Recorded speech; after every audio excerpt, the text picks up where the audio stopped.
You wake when the body says so. No alarm, no schedule. It's 430,000 years ago, in a place that will one day be called Sima de los Huesos, the pit of bones. You are a young adult, an archaic human of the kind we half call Homo heidelbergensis, crouching for a drink at a dark pool deep inside a Spanish cave. You won't hear it coming. Your skull will be found with 2 fractures punched above the left eye, struck twice, in almost the same spot. Not a fall, not an animal. And the first murder mystery begins, with you as its silent witness. The message is your skull. You are Cranium 17, lying in the cold, silent dark of the Sima de los Huesos, in the Atapuerca mountains of northern Spain. At the foot of a 13-meter vertical shaft, a drop of some 43 feet, your bones rest among at least 28 others. This is no random accumulation. Something, or someone, brought these bodies to the mouth of the pit. Many researchers argue it may be the earliest funerary behavior we know of, a gesture that feels almost human. But then comes the forensic report. 2 fractures, not at the back of the head where a fall would land, but directly above the left eye.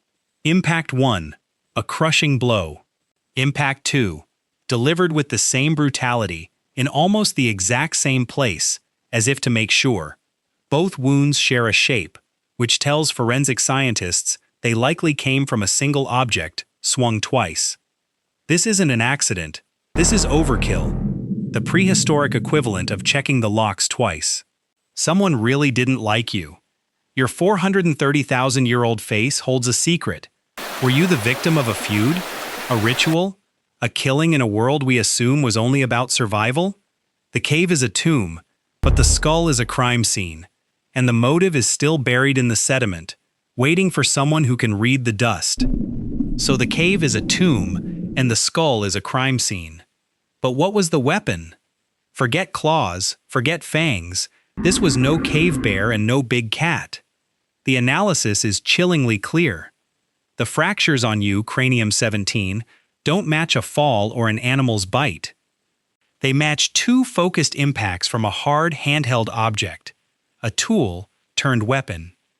Imagine the moment, face to face, one of your own, gripping a stone, choosing the angle, swinging. The detail that unsettles researchers is the geometry. 2 precise hits, same spot, same trajectory. The first likely stunned you. The second finished it. A double blow, 430,000 years ago. A level of intent that rewrites our script of prehistory. This wasn't a scramble over a scrap of meat. This was personal.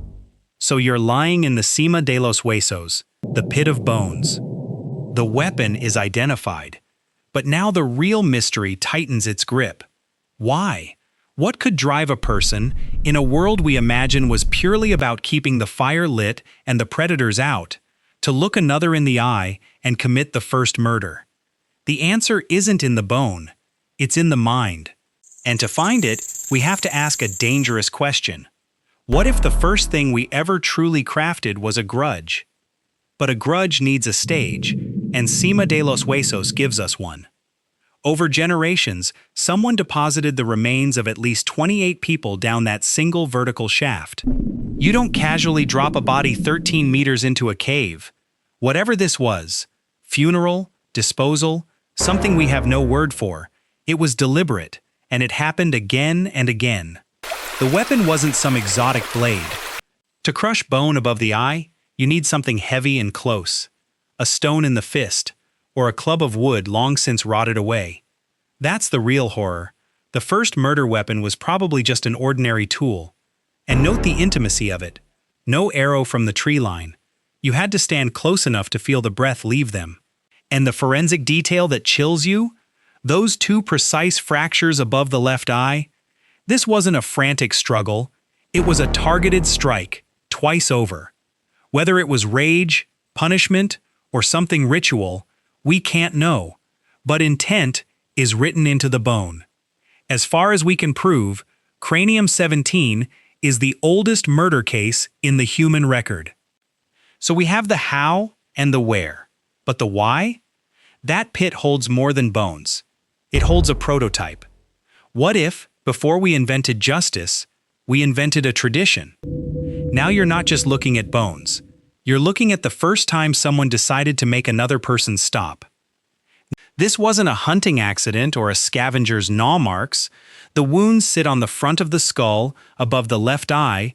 The victim was most likely upright, facing the attacker, aware, struck from the front, from within arm's reach, by someone they knew. This act predates every courtroom, every written law, every idea of sin. Before we painted animals on cave walls or strung words into sentences, we had this.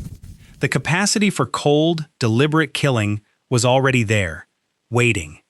It's the original shadow in the human blueprint, the quiet resentment in a shared shelter, the grudge that simmers for years, given its first brutal expression. The first murder wasn't just a crime, it was the invention of a terrible new possibility.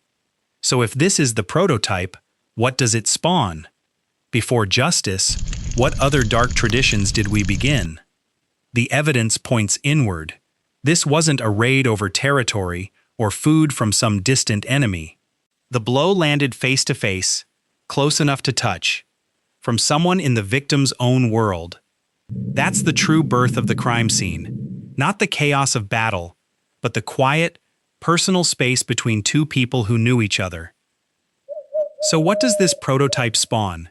Before courts or prisons, it spawns the feud, the blood debt, the vendetta that echoes down the millennia. You'll meet its descendants everywhere, a Copper Age traveler in the Alps, 5,000 years on, shot in the back by someone who knew the mountain paths as well as he did. Violence becomes a tool for private grievance. It spawns the lie, too. The body left in the dark, the story told to the tribe. And it spawns the question that hangs in a silent hut, or a quiet modern suburb. What did he do to deserve it? The tradition it begins is the one we know best.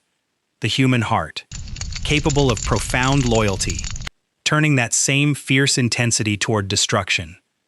We invented love, and with the same hands, crafted its precise opposite.